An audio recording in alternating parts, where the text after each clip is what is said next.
The moment Vanessa Carter stepped onto the tarmac, the entire crew turned to look at her, but not with the deference she was used to. Their eyes held something else: skepticism, doubt, a challenge. "Ma'am, this is a private flight," Captain Richard Thompson said, his tone measured but firm, his stance blocking the stairs to her jet. Vanessa met his gaze unfazed. "I'm aware. I think you might be lost," he added with an almost patronizing smirk. She exhaled slowly. "Here we go again." "I own this aircraft," she said, enunciating each word with deliberate clarity. "Now, are you going to move, or am I going to have to make a call?" A flicker of uncertainty crossed his face, but he quickly masked it. "I'll need to verify that," he said, signaling for the flight attendant. The crew exchanged glances, murmurs passing between them like an unspoken agreement. Vanessa tilted her head slightly, watching their little charade unfold. They didn't believe she belonged here, and that was a mistake. She pulled out her phone and dialed a number. "Yes, hello. I'd like to report an unauthorized delay on my aircraft." Her voice remained calm, collected. The color drained from Thompson's face. "Wait, what?" Vanessa turned the screen toward him.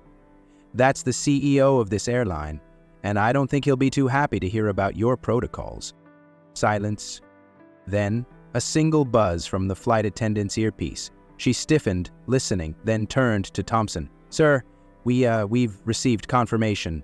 Miss Carter owns the jet." Thompson's smirk disappeared, his jaw clenched. Vanessa watched the realization crash over him. "I want the entire crew off my plane," she said smoothly. "Effective immediately." The flight attendant swallowed hard. "Mr. Carter, are you sure?" "I don't repeat myself," she said, stepping past them and ascending the stairs. The last thing she heard before the doors sealed behind her was Thompson's breathless, stunned whisper. "She fired us." Yes, she did. But before we go any further, let me know where you're watching from in the comments below. And if you're loving this story, make sure to subscribe and hit that notification bell so you never miss out on our next powerful tale. Vanessa Carter stepped into the private jet terminal with the effortless grace of a woman who had long since earned her place among the elite. At 48, she was the epitome of power and refinement, her crisp white blazer hugging her athletic frame, her tailored black slacks moving fluidly with each measured step. A pair of diamond stud earrings glistened against her rich brown skin, understated but undeniable markers of her success. Her sleek, shoulder-length hair was styled in a way that commanded respect without demanding attention, and the soft click of her designer heels against the polished marble floor was a quiet declaration of authority. This was a woman who belonged, not because anyone allowed her to, but because she had built an empire that forced the world to recognize her. As the founder and CEO of Carter Global Holdings, Vanessa had shattered every expectation, turned every closed door into an opportunity, and left no doubt that she was a force to be reckoned with.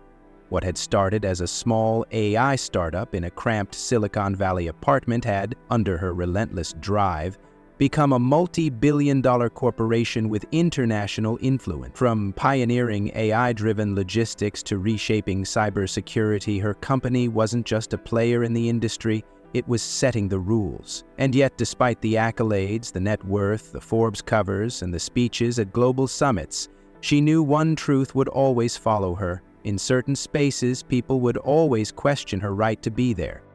The private jet terminal was one of those spaces. Exclusive, pristine, a place designed for the few who moved the world's wealth like chess pieces. The scent of fresh leather and imported espresso lingered in the air, a quiet nod to the kind of luxury that most would never experience. The staff, impeccably dressed in tailored uniforms, moved with precision, tending to executives, celebrities, and the generationally wealthy with a deference that was so ingrained it almost seemed reflexive. But as Vanessa approached the check-in counter, she felt it, the briefest flicker of hesitation in the attendant's eyes, the way her practiced smile tightened just slightly, the momentary stiffening of her posture. It was a small thing, but Vanessa had encountered it too many times not to recognize it. "Good afternoon, ma'am. May I have your name and flight details?" The woman's voice was smooth, rehearsed, a customer service script wrapped in politeness. But Vanessa could already see where this was going. "Vanessa Carter, private flight to New York," she responded, handing over her ID and flight confirmation. Her voice was even, calm, as if she wasn't already predicting the next few moments with near-perfect accuracy. The flight attendant, whose name tag read Sophia Lane, took the documents with a nod, but something in her expression shifted as she glanced at them. Her eyes darted back to Vanessa, then to the screen in front of her, fingers hesitating over the keyboard before typing. The pause was subtle but telling. A slight crease formed between her brows as she rechecked the details. Then she looked up, the polite smile back in place, but not quite reaching her eyes. Just one moment," she said, glancing at the screen again, as if somehow in the last 2 seconds the information had changed. Vanessa didn't flinch. She had lived this exact moment too many times before. The disbelief, the unspoken question lingering behind wide eyes. Is this really hers? Should I double-check? Is this a mistake? Sophia cleared her throat and glanced at Vanessa again, this time as if searching for something, some visible indicator that would confirm whether she truly belonged here. "I'm sorry, ma'am, but could you verify the name of the registered flight owner?" There it was. Vanessa's lips curved into a small, knowing smile. She could have responded with irritation, with sarcasm, with the kind of sharpness that years of dealing with these interactions had earned her, but she didn't need to. She simply held Sophia's gaze with the quiet intensity of a woman who had spent decades proving people wrong. "Vanessa Carter," she repeated, voice smooth as silk but edged with steel. "Would you like me to spell it for you?" A flicker of discomfort crossed Sophia's face, her fingers pressing against the keyboard as if willing the system to provide her with an excuse. But there wasn't one. The confirmation was there, indisputable. Sophia inhaled sharply, nodding too quickly. "Ah yes, my apologies, Miss Carter. Your flight is ready for boarding. Would you like to proceed now, or would you prefer to wait in the lounge?" The shift was immediate, forced, a desperate attempt to smooth over what had already been made clear. Vanessa took her ID back, tucking it into her clutch with deliberate ease. "I'll board now," she said, her smile faint, unreadable. She could feel the weight of unspoken words behind her as she walked toward the private gates, the low murmur of attendants exchanging glances, as if still trying to process what had just happened. It wasn't new, it wasn't even surprising. But it was a reminder, a stark, unyielding reminder, that no matter how many millions she had made, how many empires she had built, some people would always need to be convinced that she deserved to be here. And that was a mistake they were about to regret. The private terminal buzzed with the quiet luxury of the ultra-wealthy, a world designed for those who never had to question their place in it. The clientele moved with the ease of entitlement, old money executives, celebrities cloaked in designer anonymity, heirs and heiresses who had never known a moment of doubt about where they belonged. The air smelled of freshly brewed espresso and imported leather, the hum of low conversations blending seamlessly with the occasional rustle of expensive luggage wheels gliding over marble floors. Staff members, trained to be invisible yet efficient, moved with precision, offering warm smiles and effortless service to those who fit the mold. But as Vanessa strode toward her private jet, she felt it, that imperceptible shift in energy, the stolen glances, the quiet hesitation in movements that should have been automatic. A well-dressed couple near the lounge suddenly turned their heads, their conversation pausing for a beat too long as their eyes flicked over Vanessa's presence. A man in a custom-tailored navy suit, engrossed in his tablet, lowered it just slightly, glancing at her through the reflection of his polished watch. Two uniformed attendants near the exit exchanged looks, the kind that weren't loud but spoke volume. It wasn't hostility, it was curiosity, a lingering, unspoken question. Was she the assistant?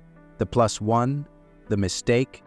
She had seen it 1,000 times before, the fleeting moment where their brains attempted to reconcile the image in front of them with their assumptions. The disbelief that someone like her, black, powerful, undeniably in control, wasn't here because someone else had invited her, but because she was the reason the jet was waiting at all. She kept walking, her posture unshaken, her confidence so ingrained it didn't need to be performed.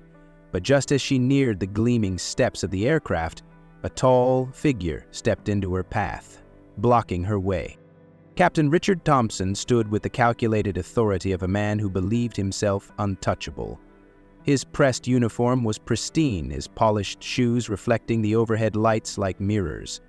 His square jaw set in a hard line as he crossed his arms, his stance widening slightly, not in aggression but in assertion. He was a gatekeeper, a man used to power, to control, to ensuring things ran the way he decided they should. "Can I help you, ma'am?" His tone was clipped, polite on the surface, but lined with something colder beneath it. Vanessa didn't break stride, stopping just short of him, her expression unreadable. "I don't believe you can, but you can step aside," she said, her voice smooth as silk but edged with quiet steel. His gaze flicked over her, scanning her tailored blazer, the designer handbag at her side, the understated but undeniable wealth she carried with her. But none of that mattered. He wasn't looking for evidence of affluence. He was looking for an explanation, and when he didn't immediately find one, his lips twitched into something close to a smirk. "This is a private flight," he said slowly, like he was explaining something she couldn't possibly understand. She tilted her head slightly, her patience razor-thin but still intact. "I'm aware," she replied. There was a pause, a loaded silence where he expected her to say more, to offer justification. When she didn't, his smirk deepened, and he let out a short, almost amused breath. "Right," he said, arms still crossed. "And I'm the President of the United States." Vanessa's jaw tightened, but her expression didn't waver. Instead, she reached into her bag, retrieving her phone with practiced ease. A few taps later, she turned the screen toward him. "Here's my flight confirmation," she said, her voice unwavering. "You can check the registered owner. Or would you like me to spell it out for you?" His smirk faltered. A flicker of something crossed his face. Irritation, embarrassment, maybe even the realization that he had just made a very costly mistake. A beat of silence stretched between them before another uniformed crew member, a young flight attendant named Aaron, approached with a clipboard. He hesitated for a fraction of a second before clearing his throat. "Is there a problem, Captain?" Captain Thompson exhaled sharply, his fingers flexing at his sides before he finally stepped back. "No problem," he muttered, his voice lacking the authority it had carried moments ago.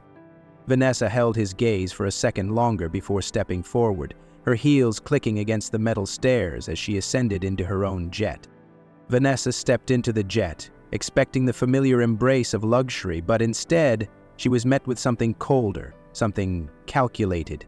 The air inside was thick, almost stifling, a stark contrast to the crisp efficiency she had grown accustomed to on her private flights. The cream-colored leather seats and polished walnut accents still gleamed under the cabin lights, but the warmth was missing. The crew, typically welcoming and professional, barely acknowledged her presence.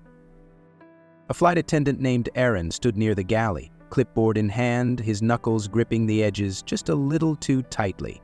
His eyes flicked toward her for half a second before darting away, a forced politeness stretching across his face. Another attendant, a younger woman named Laura, stood near the beverage station, adjusting glasses that didn't need adjusting. Her shoulders were stiff, her movements overly precise. They were uncomfortable, not just uncomfortable, uneasy. Vanessa placed her handbag on the seat beside her, her movements deliberate. She could feel the lingering doubt, the thinly veiled resistance. They had been expecting someone else, someone who fit their unspoken expectations of who should own a jet like this. She saw it in the way they avoided her gaze, the way they moved as if trying to recalibrate their understanding of the situation. The silence stretched, punctuated only by the faint hum of the engines warming up. "Would you like a drink before takeoff, Miss Carter?" Hiram asked finally, his voice tight, rehearsed. "Water," Vanessa replied coolly. "Of course," he said, pivoting quickly, relief flashing across his face as if he was grateful for something to do. She watched as he disappeared into the galley, tension rippling through his movements. She exhaled slowly, leaning back into her seat. She had no intention of confronting them. Not yet. She had learned a long time ago that power wasn't in proving people wrong at the moment, it was in letting them underestimate you just long enough to make them regret it. As the plane doors sealed and the pre-flight checks commenced, Vanessa let her gaze wander. The cockpit door was slightly ajar, just enough for her to catch a glimpse of Captain Thompson leaning against the console, arms crossed. Another crew member, possibly the co-pilot, stood beside him, their voices low but not quite low enough. "She's got an attitude," the co-pilot muttered.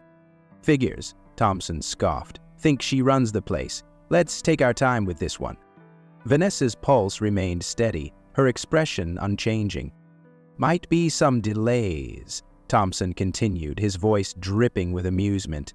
"Maybe a little turbulence, maybe a little miscommunication with the ground crew. Let's see how patient she really is." The co-pilot chuckled under his breath. "Gonna make her sweat a little?" Thompson let out a low laugh. "Let her feel what it's like when people don't jump at her command. She's used to everyone rolling out the red carpet. Let's see how she likes waiting." Vanessa didn't react. Didn't stiffen, didn't turn, didn't let on that she had heard every word. She had dealt with men like this before, men who mistook their position for power, men who wielded their authority like a weapon, as if they had any real control over the forces that decided their fate. Calmly, she reached for her phone, tapping out a quick message to her legal team. "I need full documentation of this crew's employment history. Prepare to initiate breach of contract proceedings if necessary. Keep this quiet for now." She pressed send, locked the screen and placed her phone beside her. Then she leaned back in her seat, crossed her legs, and closed her eyes. Let them play their little game. They had no idea who they were dealing with. Vanessa remained seated, her expression neutral as the engines hummed quietly. The plane had taxied to the designated runway, but there was no indication they would be taking off soon. The atmosphere inside the cabin remained stiff, an undercurrent of tension woven into every interaction. She had traveled enough to know when service was standard and when it was intentionally delayed. This was the latter. Erin reappeared with her water, but it was warm. No ice, no condensation on the glass, a small but calculated slight. Vanessa glanced at it, then back at Erin, who kept his gaze trained slightly above her head, avoiding direct eye contact. She picked up the glass, took a slow sip, and set it down without a word. Minutes passed. No pre-flight announcements, no updates. She pressed the service button. No response. Another 5 minutes. She pressed it again. This time Erin appeared, looking slightly irritated, though he masked it with a tight-lipped smile. "Yes, Ms. Carter." "I'd like a cup of tea," she said evenly. Erin hesitated. "Of course, I'll bring that right out." She watched as he turned, but instead of heading to the galley immediately, he stopped by the cockpit, whispering something to Captain Thompson, who chuckled and waved him off. It was small, insignificant to anyone else, but Vanessa caught it all. When her tea finally arrived, it was different from what she always requested. No honey, too weak, and lukewarm at best. Another message. She picked it up, took a sip, and once again let it go without comment. The murmured conversations among the crew continued, low enough to seem innocent, but just loud enough to ensure she knew they were talking about her. Snide remarks hidden behind thin professionalism, subtle enough to maintain plausible deniability, but pointed enough to be felt. "Never seen someone make this much fuss over tea," one of them whispered near the galley. "Some people always need to feel special," another replied. Vanessa pretended not to hear them. "Not yet." The minutes stretched into half an hour, then 45. She knew the pre-flight sequence didn't take this long. That's when Captain Thompson finally emerged from the cockpit, adjusting his uniform with an exaggerated sigh, as if he were preparing to deliver grave news. He stepped toward her seat, hands on his hips, adopting the kind of forced concern that bad actors use when feigning sympathy. "Monsignor Carter," he began, voice smooth but detached, "I regret to inform you that we're experiencing a slight technical issue. Nothing serious, but it's going to take some time to resolve." Vanessa looked up at him, face unreadable. "How long?" Thompson hesitated, then scratched his jaw. Hard to say. Could be an hour, maybe 2, possibly more. These things can be unpredictable. A blatant lie. The private aviation world ran on precision. If there was an actual problem, engineers would be swarming the plane, updates would be coming in, and she would have been notified immediately. But there was none of that. This was deliberate. A manufactured delay meant to inconvenience her, to make her feel powerless, to see if she would react. She didn't blink, didn't frown, just tilted her head slightly, watching him the way a seasoned chess player watches an opponent make their first mistake. "Of course," she said smoothly, "I understand." His expression faltered for half a second before he nodded. "We appreciate your patience. I'll let you know as soon as we have an update." With that, he turned on his heel and strode back toward the cockpit, clearly satisfied. Vanessa exhaled, slowly and deliberately. She reached for her phone again, typed out another message. Add unnecessary flight delays and misconduct to the documentation, collect flight data logs. This won't... She locked her phone and leaned back, resting her chin on her hand. Let them think they were winning. Let them believe they were in control. She had all the time in the world to watch them destroy themselves. An hour passed, then another. Vanessa remained seated, composed and unmoved, watching as the crew continued their silent game. She didn't press the service button again, didn't ask for an update. She simply waited, letting them believe she was growing frustrated, letting them enjoy the illusion that they had control. It was almost amusing how predictable they were. The power they thought they wielded wasn't real, but they were too blinded by arrogance to see it. Finally, Captain Thompson emerged from the cockpit again, adjusting his sleeves as he approached. His expression was carefully rehearsed, a mix of faux concern and mild exasperation, the look of a man who was reluctantly preparing to offer a scripted apology. He stopped just short of her seat, hands clasped behind his back, clearing his throat before speaking.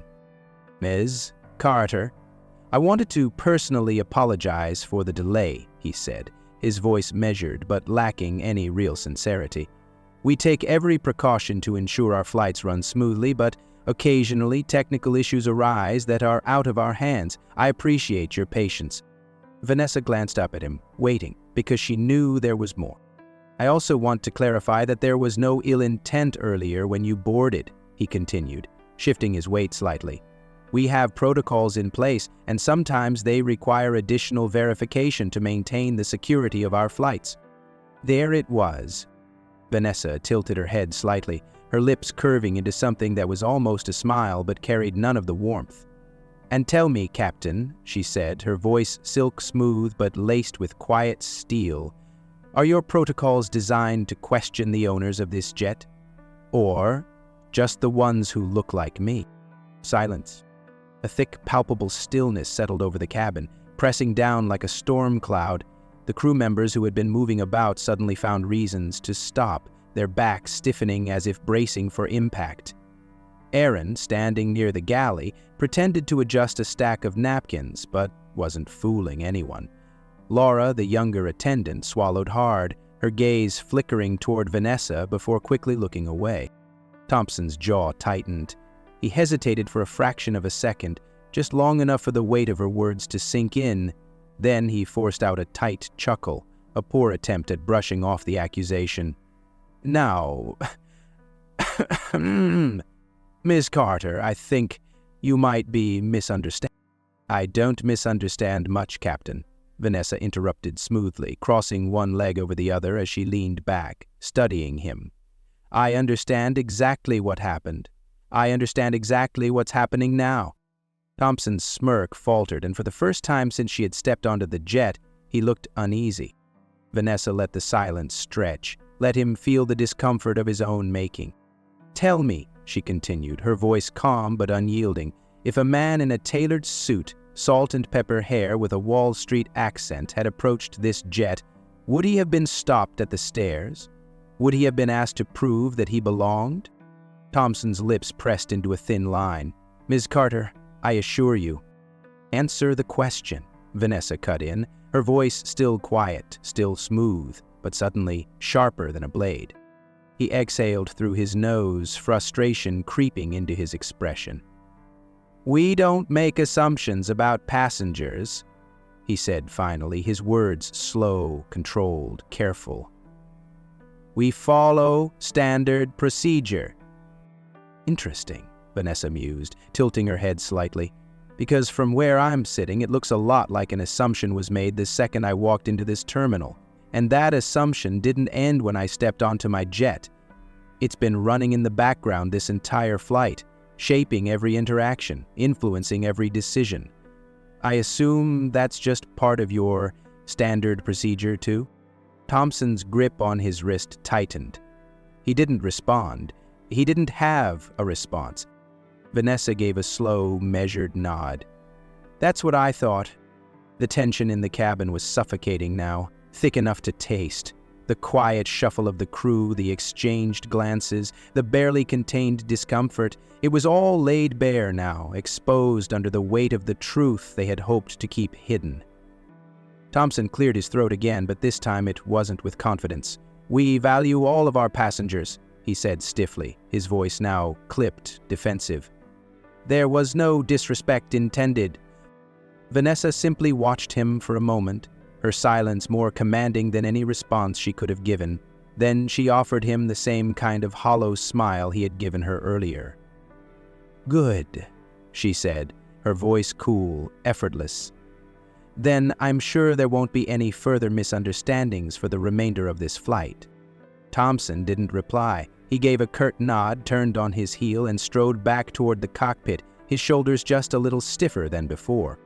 Vanessa exhaled slowly, feeling the shift in the air around her. The game had changed. The balance of power had shifted. And they all knew it. Vanessa remained still, her breathing measured as the engines roared and the aircraft finally lifted off the runway. The tension hadn't disappeared. It had simply shifted. She could feel it hanging in the air, thick and unresolved, like static before a storm. The flight attendants were quieter now, moving with a stiffness that wasn't there before. The pilot had retreated into the cockpit, but his presence lingered, his failed attempt at damage control leaving behind a bitter aftertaste. The reality of what had just transpired sat heavily on them all, though none of them dared acknowledge it aloud. Minutes passed, then an hour. The jet cruised at altitude, the sky outside dark and endless. Vanessa took another slow sip of her water, still warm, still no ice, before setting it down, her fingers drumming idly against the armrest. She was waiting, not for an apology, not for recognition, but for the moment when they would reveal themselves completely. And then it happened. A sudden jolt rocked the plane, brief but forceful enough to cause a murmur of concern. Vanessa didn't flinch, didn't move. Turbulence was nothing new to her. She had flown through real storms before, both in the sky and in life. But what followed wasn't routine. Erin, who had spent the last hour pretending she didn't exist, was already moving toward the front of the cabin where two other passengers sat, an older white businessman and his assistant, both seated comfortably in the first-class section of the jet. Without hesitation, Erin leaned toward them, voice low and reassuring. "Don't worry, sir, just a bit of rough air. Can I get you anything? Maybe another drink?" Vanessa's eyes flicked toward the other flight attendant, Laura, who had positioned herself near the front as well, her focus entirely on the other passengers. No one came to her, no one acknowledged her presence. She waited, counting the seconds, waiting for someone to glance in her direction, to at least offer the standard courtesy check for every high-profile passenger. But nothing. Not even a glance. Her fingers curled over the edge of the armrest, nails pressing lightly against the leather. She had known. Of course she had known. But to see it unfold so blatantly, so effortlessly, was something else entirely. They weren't just indifferent. They had made a choice. Slowly, she reached for her phone, unlocking it with a casual flick of her thumb. She opened the camera, angling it subtly, making sure to capture the crew's movements, the deliberate care they were showing to the other passengers, the way they bypassed her entirely. Another jolt of turbulence, this one stronger. The businessman up front flinched, gripping the armrest, and Erin immediately placed a steadying hand on his shoulder. "It's nothing to worry about, sir. I can bring you a blanket if you'd like." Vanessa kept recording. 5 minutes passed, then 10. Still nothing. She pressed pause, switching instead to her Notes app. She typed quickly, efficiently. Full disregard for owner during turbulence, prioritization of other passengers, failure to acknowledge presence, clear negligence. She saved it, tucked her phone away, and finally, slowly, raised a hand. Aaron hesitated before turning. His expression when he saw who had called him shifted instantly. He schooled his features into something neutral, but she could see it, the flicker of regret, the brief, sharp inhale before he forced himself to walk over. "Ms. Carter," he said, his tone carefully even, "do you need something?" Vanessa let the silence stretch, let the weight of his questions settle between them. "I was just wondering," she said smoothly, tilting her head slightly, "if the turbulence only affects certain passengers on this flight, because from where I'm sitting, it seems like only a select few warranted your attention." Aaron stiffened. "Is that protocol?" she asked, voice calm, measured. "Or is that another assumption?" He swallowed hard, glancing toward the cockpit like a child looking for permission to speak. When he found none, he turned back, his professionalism barely holding. "I apologize if it seemed that way, Miss Carter. That wasn't our intention." "Interesting," she murmured, "because I recall being on a flight last month where turbulence of this level prompted immediate checks on all passengers, especially VIPs. Perhaps this airline has a different policy?" Aaron opened his mouth, then closed it again. She smiled, slow and knowing. "That's what I thought." She dismissed him with a slight flick of her hand, watching as he hesitated before quickly stepping away. Vanessa exhaled, adjusting her posture, her expression unreadable. She had given them more than enough time, more than enough space to prove themselves, and they had. Just not in the way they thought. Vanessa stared out the window, watching the clouds stretch endlessly beneath the wing. The hum of the engines, steady and unbothered, should have been comforting, but it wasn't. Not tonight. For the first time since stepping onto the jet, an unfamiliar sensation curled at the edges of her thoughts. Doubt. It wasn't about who she was or the power she held. That was unshakable. It was something deeper, something more insidious. Would they ignore her in a real emergency? The thought came uninvited, creeping in like a slow-moving shadow. If something happened, if the turbulence turned real, if an emergency unfolded mid-air, would these people, who had spent the last few hours subtly undermining her, disregarding her, pretending she didn't exist, extend the same urgency to her as they would to the businessman seated up front? Would Captain Thompson's voice carry the same calm authority if it was her safety at stake? Would Aaron's hands steady her shoulders the way they had steadied the other passengers? The thought made her stomach tighten, and she hated that they had made her even consider it. She had spent her entire career proving she belonged in places people never expected her to be. Boardrooms, private negotiations, international summits, where she was the only black woman at the table, where the weight of every doubt-filled glance was just another battle she had to win before even opening her mouth.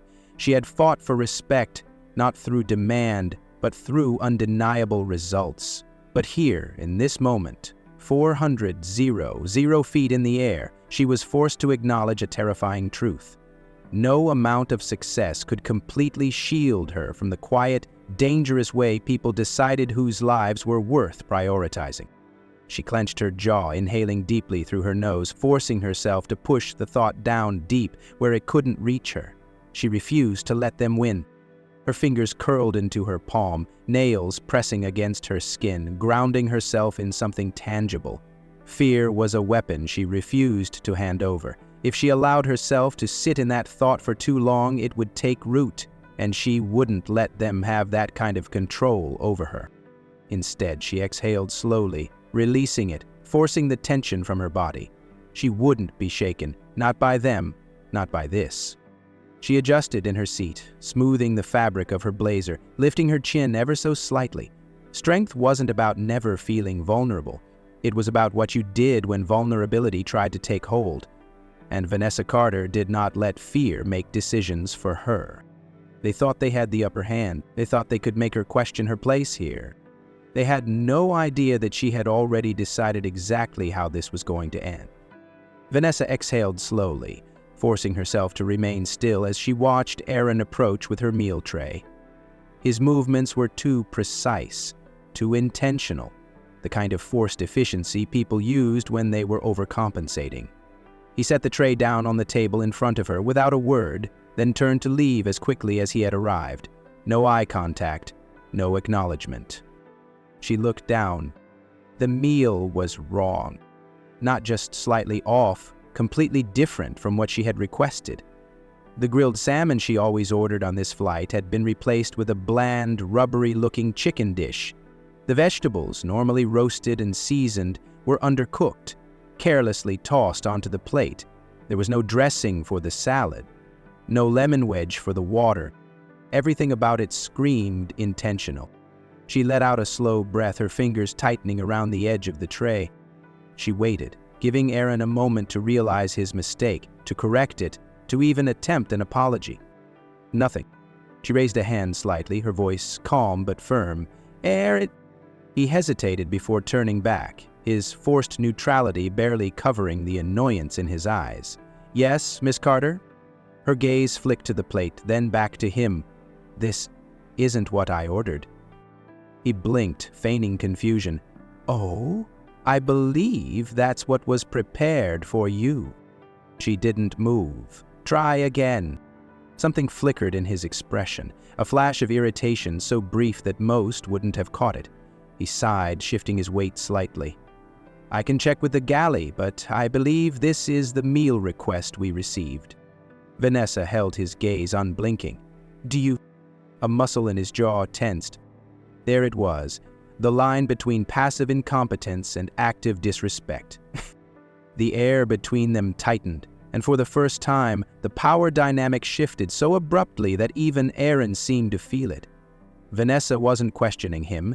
She was waiting for him to realize his mistake, to recognize that whatever game they thought they were playing had just ended. Seconds stretched, and when he realized she wasn't going to back down, he gave a forced, professional smile. I'll see what I can do. That would be best, she replied smoothly, her tone polite but razor-sharp.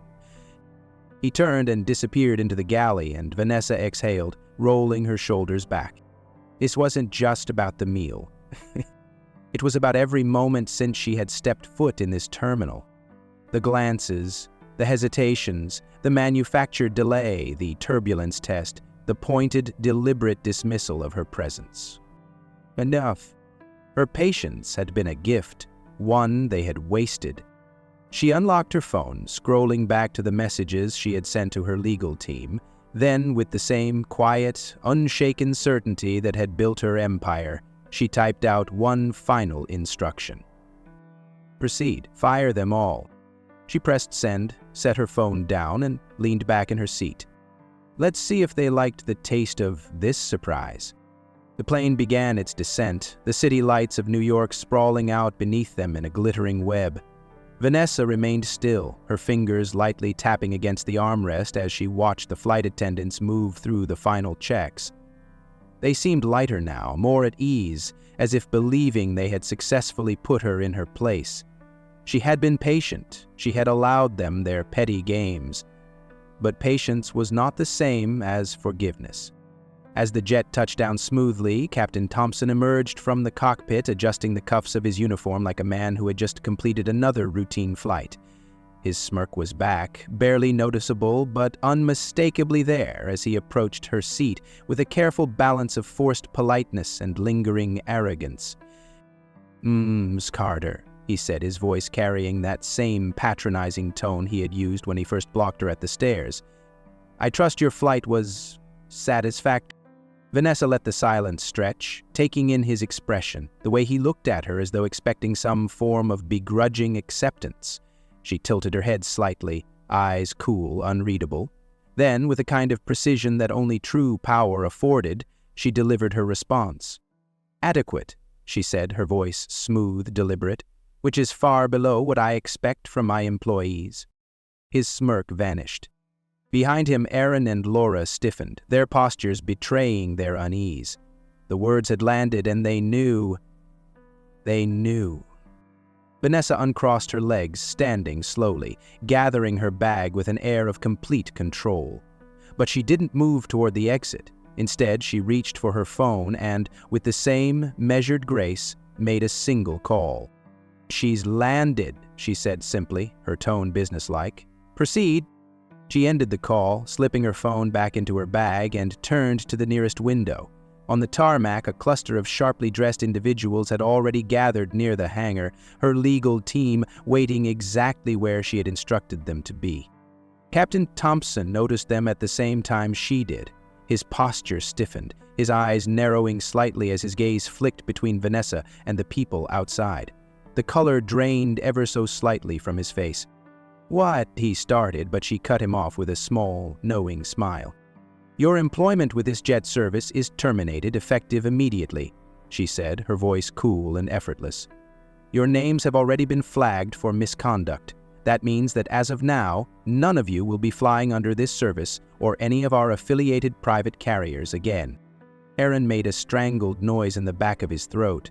Laura's mouth opened slightly as if she wanted to speak but couldn't find the words. Captain Thompson's jaw tightened, his shoulders squaring as if preparing for a fight he already knew he couldn't win. "You can't," he started. "I already have," Vanessa interrupted smoothly. "I have a zero-tolerance policy for incompetence, and your actions today have made it clear you are not suited for this level of service. This isn't an airline, this is private aviation. Every interaction matters. Every passenger is an executive, an owner, a decision-maker, and every one of them expects perfection. You failed to deliver, repeatedly." Thompson's face darkened, his fingers twitching at his side. "Miss Carter, this is unnecessary. We were simply following—" "If you say protocol one more time, Captain, I might actually laugh," she said, arching an eyebrow. "This wasn't protocol. This was a series of choices. You chose to question my presence. You chose to delay the flight. You chose to prioritize other passengers while deliberately disregarding me, the owner of this aircraft.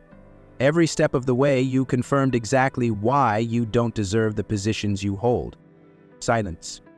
Laura's hands trembled slightly where they rested in front of her. Aaron's face was pale. Thompson was seething, but he had nothing left to say. Vanessa stepped past them, walking down the aisle with the same steady confidence she had when she first boarded. The doors to the jet opened, and a gust of cool night air rushed in as she descended the stairs, her heels clicking against the metal. The legal team moved toward her immediately. "Everything has been processed," one of them reported as they fell into step beside her. "The employment terminations have been sent. The documentation regarding their misconduct is already filed. If any of them attempt to seek employment with another carrier under our network, they'll be flagged." "Good," Vanessa said simply. She didn't look back. She didn't need to. She already knew what she'd left behind: shattered egos, sinking stomachs, and the undeniable realization that they had miscalculated everything. Let them sit with that. They had spent the entire flight trying to make her feel like she didn't belong. Now they were the ones left with nowhere to go. Vanessa stepped into the sleek black SUV waiting for her on the tarmac, her legal team following closely behind. The door shut with a soft thud, sealing her in the quiet, insulated space. The moment she settled into the leather seat, she pulled out her phone and tapped a single name on her contacts list. "Get everyone in the boardroom in 30 minutes, she said the moment her assistant picked up. "No delays." "Understood, Miss Carter," the assistant replied without hesitation. The car pulled away from the hangar, weaving smoothly through the private airport lanes before merging onto the open highway. Vanessa remained silent, staring out at the city lights of New York streaking past. Her mind wasn't on the skyline, wasn't even on the jet she had just left behind. It was already ahead, focused on the next move. By the time she arrived at Carter Global Holdings headquarters, the boardroom was already filled with key executives. The tension in the air was immediate, thick with anticipation. They had all learned by now that when Vanessa Carter called an emergency meeting, it wasn't a discussion, it was a directive. She strode in, her presence commanding the space before she even spoke. The room fell into silence as she placed her bag on the table and took her seat at the head, her expression unreadable. "Effective immediately, the entire crew from my flight has been terminated," she said, her voice calm but firm. "That includes Captain Richard Thompson, lead attendant Aaron Coleman, and flight crew member Laura Price." There was a brief pause, then a shuffle of movement as executives exchanged glances, murmurs flickering through the room. Vanessa continued, before anyone could ask questions. "This is not just a personnel issue, it is a standard-setting issue. This company does not tolerate incompetence, and we especially do not tolerate bias, disrespect, or insubordination in any form. They failed to meet the most basic expectation of professionalism and, as a result, have been removed from their positions." She leaned forward slightly, resting her hands on the table. "However, this does not end with termination. I want every major private aviation service we contract with to receive a copy of their misconduct records. Flag them. If they attempt to seek employment within our network, I want them blacklisted before they even have a chance to step through the door." One of the senior executives, Robert Hayes, cleared his throat. "Vanessa, with all due respect, aren't we taking this a bit far? They lost their jobs. Isn't that enough?" She turned her gaze on him, her expression cool and unwavering. "Enough?" she repeated, her voice like glass, smooth but sharp. "Robert, do you know how many executives, CEOs, and high-net-worth individuals rely on private aviation? Do you know what it means when someone in that industry decides who is worth serving and who isn't?" He shifted slightly but said nothing. Vanessa continued, her voice never rising but carrying an unmistakable weight. "These weren't mistakes. These were choices. They didn't forget to serve me a proper meal. They didn't overlook my presence by accident. They made deliberate decisions every step of the way. They questioned whether I belonged in my own jet. They tried to delay my flight on purpose. They ignored me during turbulence while tending to others. They went out of their way to show me I wasn't welcome, despite the fact that I am the owner of the aircraft." She let her words settle, watching as the gravity of the situation fully sank in. "They didn't just lose a job," she said finally. "They lost a career, because I refuse to allow anyone in my orbit, anyone who represents this company in any way, to operate under the belief that they can get away with behavior like that. If we tolerate this, we send a message that it's acceptable, and I do not run a company that accepts mediocrity or discrimination." Robert swallowed, nodding slightly, but she wasn't done. She turned her attention to another executive, a woman named Diane, who oversaw the company's external partnerships. "I also want our legal team to draft a memo to our aviation partners. Any future crews assigned to my flights will undergo an additional vetting process. I want a full review of their training, their past employment history, and any formal complaints filed against them. If they have even the slightest history of discriminatory behavior, I don't want them anywhere near my aircraft." Diane nodded quickly, jotting down notes. Vanessa exhaled, tapping her fingers against the polished surface of the conference table. "Now I want to hear from our PR team," she said. "How much of this is likely to get out?" The head of PR, a tall man named Marcus, cleared his throat. "The aviation service will likely try to keep this quiet. They don't want the bad press, especially considering your influence. But if any of the terminated employees speak out, they could try to frame this as unjust termination." Vanessa smirked slightly. "Then let them." Marcus hesitated. "You don't want us to issue a preemptive statement?" "No," she said, shaking her head. "I don't need to defend myself. I don't need to explain why I refused to accept blatant disrespect. If they try to go public, it only makes them look worse. Let them expose themselves." There was a beat of silence, then slow nods of understanding around the room. "Anything else?" Vanessa asked, scanning the faces in front of her. One of the legal team members, a woman named Cassandra, adjusted her glasses. "There's one last thing. The aviation company will likely try to smooth things over by offering alternative crew options or some kind of formal apology." Vanessa let out a small, humorless laugh. "They can keep their apology. What they can do is guarantee that no one in their employment ever makes this mistake again. Make it clear that if this ever happens a second time, we take our business elsewhere." Cassandra nodded. Vanessa glanced around the room satisfied. Good. I expect full reports on the blacklist process by the end of the week. Meeting adjourned. As the executive stood and began filing out, Vanessa remained seated for a moment, staring down at her phone screen where her last message still sat. Proceed, fire them all. She had never needed to raise her voice, never needed to engage in theatrics. Power wasn't loud. It wasn't in displays of dominance or grand gestures. It was in the quiet, steady enforcement of consequences. It was in making sure people like that never got the chance to do it again. They had tried to humiliate her, to undermine her, to make her feel like she didn't belong.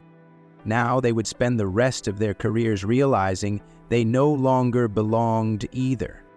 Vanessa remained seated in the empty boardroom, the polished surface of the conference table reflecting the soft glow of the city skyline beyond the towering glass windows.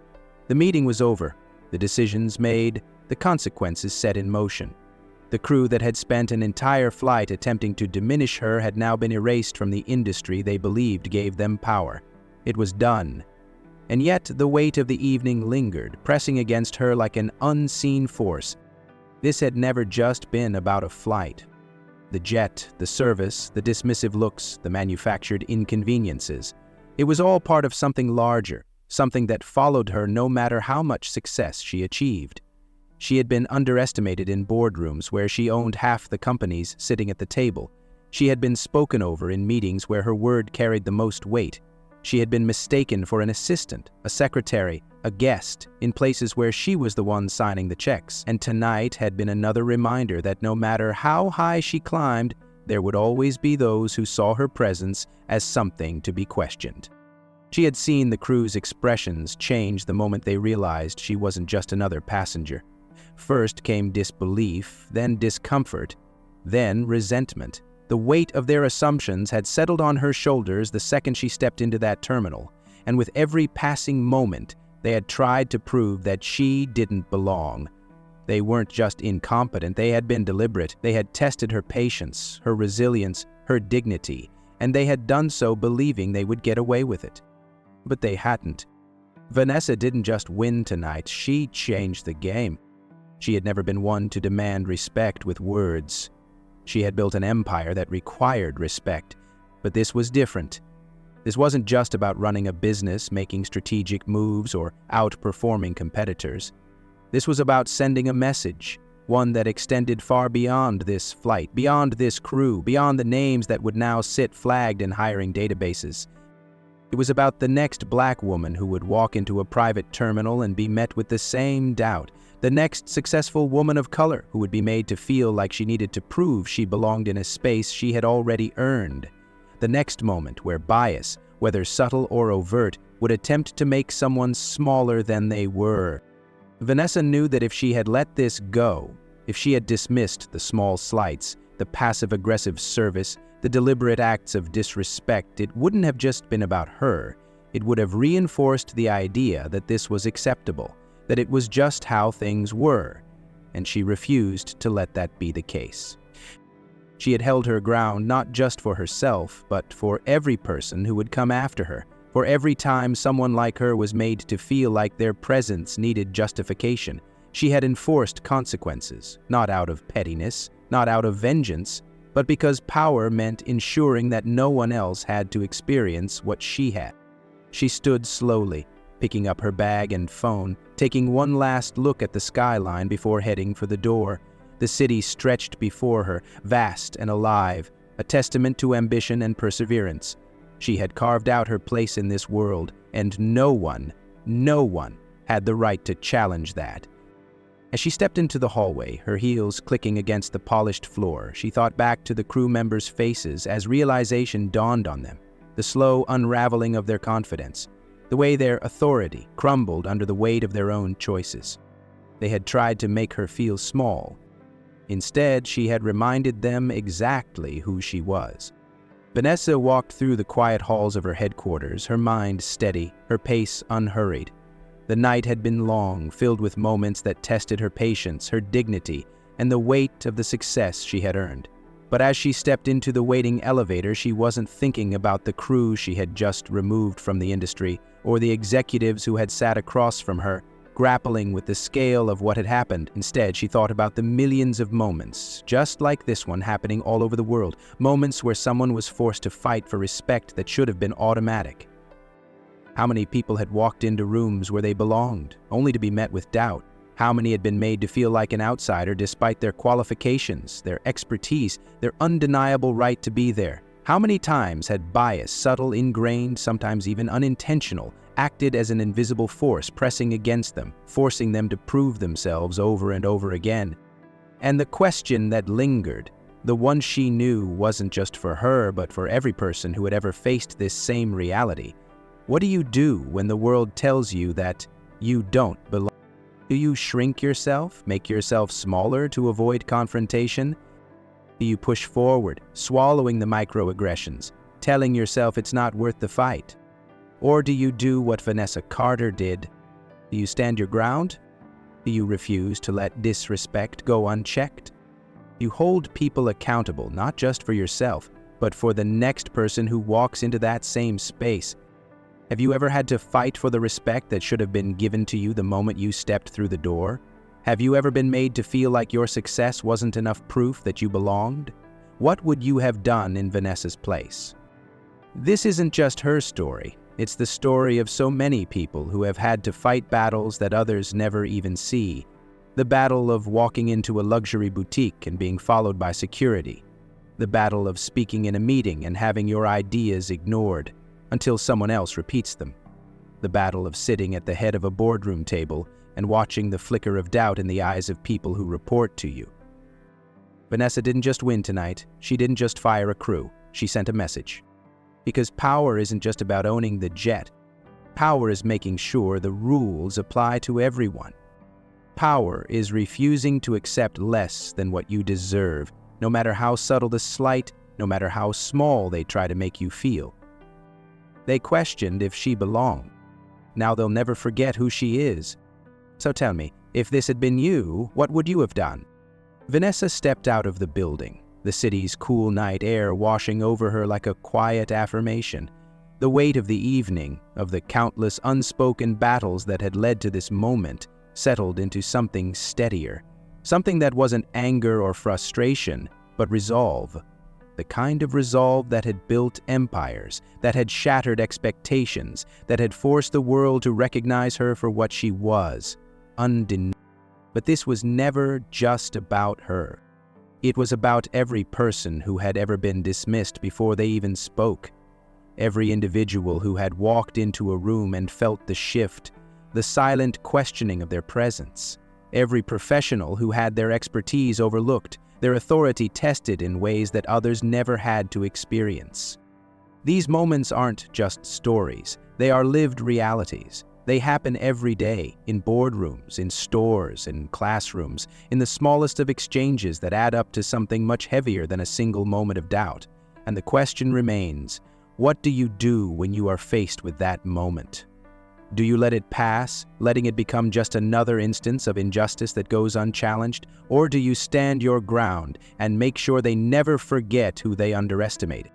What's your story of standing up against discrimination? Have you ever had to fight for your dignity in a place where it should have been automatic? How did you handle it? And more importantly, what did you learn from it?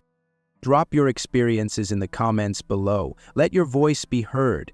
Because every story shared is a reminder that we are not alone in this fight. That pushing back, standing tall, refusing to be silenced, it all matters. And if you believe in creating a world where dignity is not optional, where respect is not conditional, where no one has to prove their worth just to exist, then make sure to like, share, and subscribe. Because this isn't just a conversation, this is a movement. And together we make it impossible to ignore.